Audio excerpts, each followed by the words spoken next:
Ibu yang dimuliakan Allah Subhanahu wa ta'ala, ala fil jasadi mudghah, ketahuilah di dalam jasadmu itu ada segumpal. Idza saluhat, kalau dia baik, saluhal jasadu kulluh, yang lain ikut menjadi baik. Wa idza fasadat, kalau dia rusak, fasadal jasadu kulluh, yang lain ikut menjadi rusak. Di mana dia? Ala wahyal qalb, dia adalah hati. Maka yang pertama kali menghitam itu, apa kata Allah? Kalla balrana, ada satu titik hitam.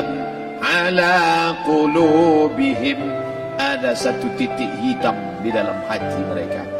Ketika satu titik dibiarkan berubah menjadi dua titik, dua titik dibiarkan berubah menjadi tiga titik, 5 titik, 10, 100, 1000, maka dia pun menjadi hitam semuanya.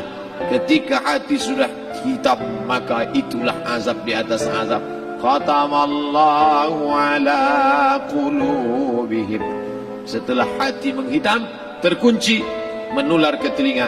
Wa ala sam'ihim. Setelah telinga, wa ala absarihim ghishawah. Padahal 3 itulah nanti yang akan ditanya di hadapan Allah. Inna sam'a wal basar wal fuad. Coba lihat, ketika akan ditanya, yang ditanya 3, tapi diawali dari telinga. Inna sam'a wal basar wal fuad, telinga, mata, hati. Tapi ketika terkunci, yang duluan dikunci hati. Khatamallahu ala qulubihim wa ala sam'ihim wa ala absarihim. Kalau hati sudah terkunci, telinga tersumbat, mata tertutup. Summum bukmun umyum. Summum bukmun umyum, peka, tuli, bisu, apapun tak lagi masuk ke telinga. Malam ini kita menyadarkan diri kita, terlebih lagi yang berceramah, jangan kau hanya sampai menyampaikan ayat saja. Hai Abdul Samad, apakah kau yang bicara itu hatimu sudah hidup? Senantiasa merasakan diri, aku orang paling hina, aku orang paling kotor, ditempelkan kening ke lantai di tempat yang diinjak tapak kaki, mengatakan bahwa aku bukan siapa-siapa. Malam ini Kepala Kanwil BPN Provinsi, Kabupaten, saya tak bisa membedakan mana yang kabupaten, mana yang kota, mana pegawai tinggi, mana pegawai rendah. Semuanya rata sama. Andai dibuat acara ini di kantor, mungkin saya segan, sungkan melihat dari seragamnya, bajunya. Tapi malam ini semuanya sama. Andai tak disebut tadi Pak Kepala Kantor, Pak Kanwil, saya pun tak tahu mana Pak Kanwil, mana tidak. Fotonya ganteng pula aslinya lagi daripada foto. Artinya apa? Bahwa kalau sudah masuk ke dalam masjid, ketika engkau merasa dirimu tinggi di atas, kau bukan apa-apa, karena yang paling tinggi di badanmu pun kau tempelkan. Tapi saat kau jatuh, rendah, down, stres, kau jangan merasa rendah, karena kau tegak berdiri di hadapan Allah. Kau angkat 2 tangan, Allahu Akbar. Di dalam diri ini disebut dia dengan qalb. Kenapa disebut qalb? Orang Arab menyebut qalb qallaba, karena sifatnya berbolak-balik. Pada saat selesai salat, astaghfirullahalazim, tidak ada yang paling bersih, dia bersih. Tapi pada saat petang sore hari, yusbihu mu'minan, paginya putih, bersih, tak bernoda. Wa yumsi kafiran, petangnya hitam. Makanya dari pagi dibersihkan. Solat subuh bersih, solat zuhur bersih, condong matahari solat asar bersih, tenggelam matahari solat maghrib bersih, sempurna gelap malam solat isya bersih, tengah malam bangun tahajud munajat, di tengah malam orang tertidur. Wa tusalli bil laili wan nasu niyam, engkau tegak di waktu malam, di saat orang semua sedang tenggelam dalam lelap tidur panjang, tapi engkau menangis meratap mengenang dosa begitu banyak. Sab'atun yuzilluhumullah, di antara 7 yang mendapatkan naungan Allah. Yauma la zilla illa zilluh, hari itu tak ada naungan kecuali naungan Allah. Di antara yang mendapatkan naungan itu adalah rajulun zakarallah, orang yang berzikir, munajat, muhasabah diri di tengah malam, sunyi, sepi, fafadat ainahu, menetes air matanya. Berapa banyak sudah harta dititipkan Allah, berapa kupakai untuk zakat, wakaf, infak, sedekah, wasiat, hibah, ghanimah, harta rampasan perang di zaman Nabi. 7 harta yang akan menolong di hadapan Allah, 1 pun tak dipakai. Umur diberikan Allah 40, 60, 70. Berapa yang kupakai untuk menolong agama Allah? Berapa yang kupakai untuk mengingat Allah? Mata, tangan, telinga, kaki akan diminta tanggung jawab di hadapan Allah. Al-yawma nakhtimu ala afwahihim, mulut terkunci, wa tukallimuna aydihim, tangan akan bicara, wa tashhadu arjuluhum, kaki akan bersaksi di hadapan Allah. Siapa yang bisa menolong waktu itu? Kalau pernah tangan ini saat punya kekuasaan, 1 coretan tanda tangan bisa mempermudah urusan masjid. Sebutir kekuasaan yang dititipkan Allah bisa dipakai menolong agama Allah. Itulah yang akan menolong di hadapan Allah. Apa yang disampaikan malam ini, semua biaya pengurusan masjid 0. Itulah sesungguhnya yang akan menolong di hadapan Allah. Adapun harta yang disimpan, tabungan, deposito, tanah, rumah, kendaraan, semua akan tinggal menjadi harta warisan. Istri mengambil 1/4 kalau ada anak. Kalau tak ada anak, istri mengambil 1/8. 1 miliar 125 juta bulan untuk istri. Kalau dia tak tahu hukum gono gini. Kalau dia tahu gono gini, dia tuntut ke pengadilan, dipotong lagi menjadi 2. 500 untuk dia. Dari yang 500 dapat lagi dia 75. 575 bulan untuk dia. Sisanya 425 diambil anak laki-laki 2 kali bagian anak perempuan. Lalu yang kita bawa mati apa? Dulu dibangga-banggakan, dihormati, dimuliakan. Yang kami muliakan Al-Mukarram, Al-Ustadz. Tapi pada saat tiba masanya, yang kita bawa tak lain tak bukan innallaha la yanzuru ila ajsamikum. Allah tak menengok badan, fisik, bentuk tubuh, baju. Ini sampulnya saja. Wala ila suwarikum, Allah tak menengok rupa, wajah. Walakin yanzuru ila qulub. Hati kamu yang bersih itulah yang kau bawa menghadap Allah Subhanahu wa taala. Yauma la yanfa'u malun, harta tak berguna, wala banun, anak tak bisa menolong. Harta tak berguna, anak tak mampu menolong. Illa man atallah, kecuali orang yang datang menghadap Allah biqalbin salim, dengan hati yang bersih, hati yang tulus, hati yang memercikkan cahaya iman, hati yang bersih dari hasad, busuk hati, sum'ah, riya, takabbur. Itulah yang menolong di hadapan Allah Subhanahu wa taala. Tulang, kulu, kulit, darah, lemak, sumsum akan menjadi santapan cacing tanah. Begitu besok pagi pintu kamar tak bisa diketuk, istri bolak-balik membangunkan tak terjaga, dipegang pipi sudah sejuk macam es batu, tanda jantung tak lagi berdetak, maka darah mulai berubah menjadi nanah, busuk. 1, 2, 3 hari kalau tidak disuntik formalin, jasad paling busuk jasad manusia, karena semua dia makan herbivora, tanaman saja. Tapi kita ini omnivora, semua masuk. Maka begitu mati, paling bagus orang Islam paling cepat dikuburkan. Selesai acara pemakaman, habiskah masalah, muncul masalah baru. Disitulah kita baru sadar. Apa kata Imam Ali radhiyallahu an? An-nasu niyam. Semua manusia waktu hidup itu tidur. Bapak tidur, ibu tidur, saya tidur. Semua orang waktu hidup itu tidur. Falamma matu, ketika dia mati, disitulah dia baru terjaga dari tidur panjang. Saat Israel mencabut nyawa, ditarikkannya adalah satu centapan yang kuat. Disitulah kita baru terjaga dari tidur panjang. betapa aku meninggalkan salat, betapa aku tak berzakat, betapa dulu kekuasaan, aku lulus umur 30, pensiun 58, 28 tahun apapun tak pernah kubuat untuk agama. Sibuk membesarkan anak, sibuk mengurus warisan. Anak pun tak ingat dengan kita karena kita lupa menanamkan pendidikan agama di dalam otak kepalanya.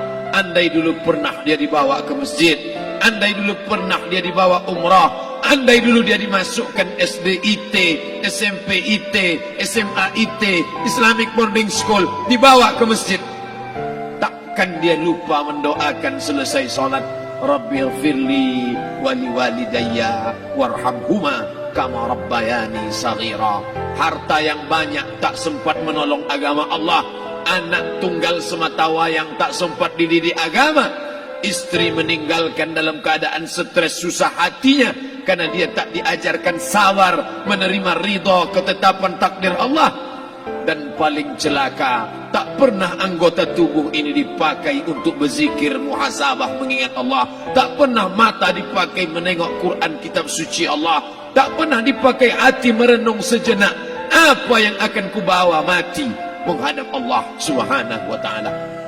Malam ini saya tak minta diajak ceramah tentang hukum zakat, hukum puasa. Saya tidak diajak tanya jawab apa hukum unjuk rasa besok tanggal 4. Yang ditanya adalah bagaimana kita merenung sejenak. Abdul Somad, engkau berhadapan dengan para pegawai Badan Pertanahan Nasional Provinsi Riau, berkumpul 12 kabupaten kota. Ini orang-orang ngurus tanah, dari dalam tanah naik ke atas tanah, ngurus tanah, ngurus tanah, ngurus tanah, masuk ke dalam tanah.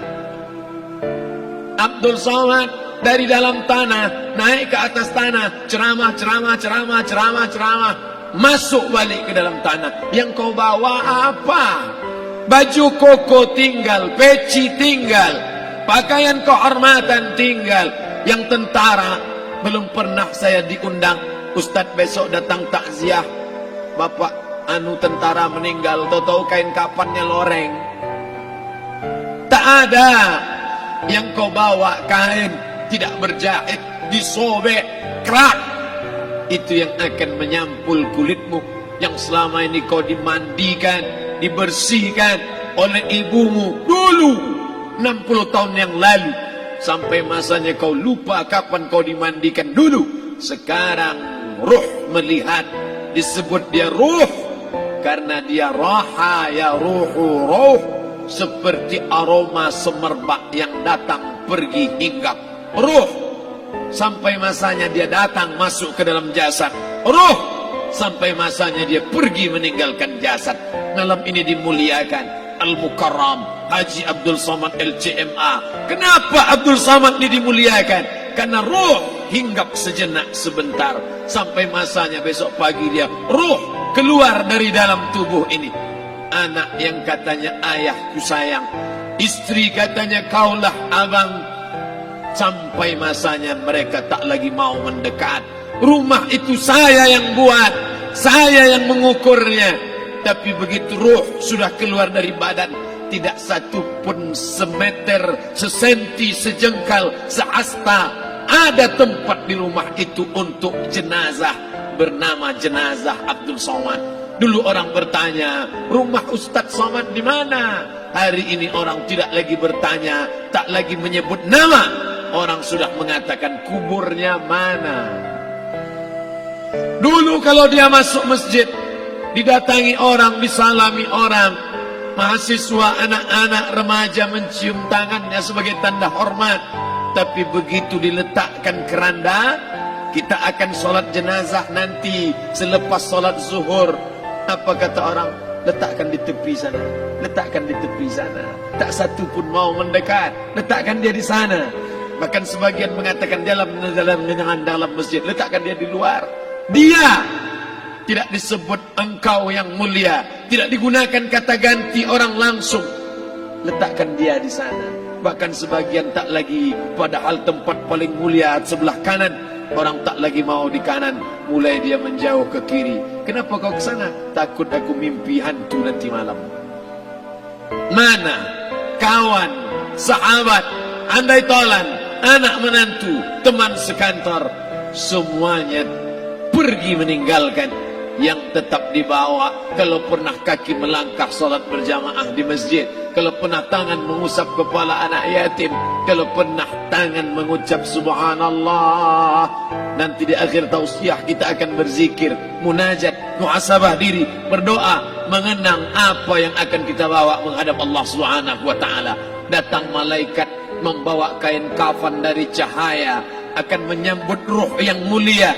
Hadis riwayat Ahmad bin Ambal dalam kitab Al-Musnad, turun malaikat berlomba-lomba membawa kain putih dari cahaya, menunggu ruh akan keluar. Ruh menetes seperti embun di ujung daun. Daun tidak bergoyang, ranting tidak patah. Ruh menetes pelan turun ke dalam kain kafan, dibawa malaikat ke pintu langit. Tak sabar mereka menyambut. Inikah dia yang selama ini berjamaah? Inikah yang dulu ketika dititipkan kekuasaan menolong agama Allah? Kam min masyhurin fil ardi walam yakun ma'rufan fis sama. Berapa banyak yang masyhur terkenal di bumi, malaikat tak mengenal dia. Ini roh siapa? Tapi ini bukan LCMA, dia bukan ustaz, dia bukan ulama, tapi imannya dalam. Kekuasaan dipakai menolong agama Allah. Ruhnya keluar di bawah. Semua malaikat mengucapkan salam. Inilah orang yang selama ini kami tunggu-tunggu. Catatannya sudah lama. Setiap pagi petang malaikat subuh membawa catatan namanya, malaikat malam membawa catatan namanya. Kami merindukannya. Begitu orang-orang yang masyhur di langit tapi tak dikenal makhluk bumi. Tapi ada sebaliknya, yang rohnya disentapkan, ditarik malaikat dengan begitu tarikan yang sangat kuat. Nabi bertanya saat Isra Mi'raj kepada mereka yang sudah mati ribuan tahun yang lalu, apa yang kalian rasakan? Yang satu mengatakan seperti tebasan pedang di tempat yang sama beratus kali. Yang satu mengatakan seperti kambing yang dikuliti hidup-hidup. Yang satu mengatakan seperti mata kail pancing ditarik dari kulit yang basah. Maka kita berdoa setiap selesai salat, Allahumma hawwin alaina, ringankan kami ya Allah, fi sakaratil maut, di saat sakaratul maut yang amat sangat menyakitkan itu. Dan mereka yang pergi tak pernah kembali, mereka yang mati tak pernah bercerita kecuali hanya kepada Sayyidina wa Maulana Muhammad sallallahu alaihi wasallam. Di saat malam pertama di tempat yang gelap, di tempat yang tak pernah diimpikan oleh orang, tapi kita tetap melewati dan merasakannya. Perlahan-lahan cacing tanah, ular-ulat kalajengking akan menggerogoti kulit yang selama ini dimandikan, selama ini dipakaikan sampo yang mahal, selama ini dioleskan pelembab yang lembut. Tapi ternyata sebelum roh keluar jasad, setelah keluar, dia hanya akan menjadi santapan cacing tanah, hancur berkeping hari demi hari. Yang pertama kali membusuk adalah mata, karena dia berisi cairan. Cairan ini mengering, busuk dan berlubang. Lalu kemudian usus sebulan di dalam tanah, mulai dia menggelembung masuk angin dan dia meletus pecah. Cacing-cacing tanah mulai datang menggerogoti, memakan. Habis lemak, tulang, kulit, bulu, sumsum, darah, jantung, empedu, limpa, buah pinggang. Habis semuanya, tinggal tulang-tulang yang memutih, dimakan oleh tanah, ditelan oleh massa, sampai akhirnya Asi bin Wa'il membawa tulang yang kering itu kepada Nabi Muhammad, baginda Sayyidina wa Maulana Muhammad. Ya Muhammad, ayuhi rabbuka hadzal izam, sanggupkah Tuhanmu menghidupkan tulang yang kering ini? Nabi diam tak menjawab, sampai akhirnya datang Jibril alaihi salam membawakan wahyu. Qul, katakan kepada dia. Ayat ini dibaca malam Jumat. Bapak Ibu semua hafal, kita baca. Qul yuhyiha allazi ansha'aha awwala marrah wa huwa bikulli khalqin alim.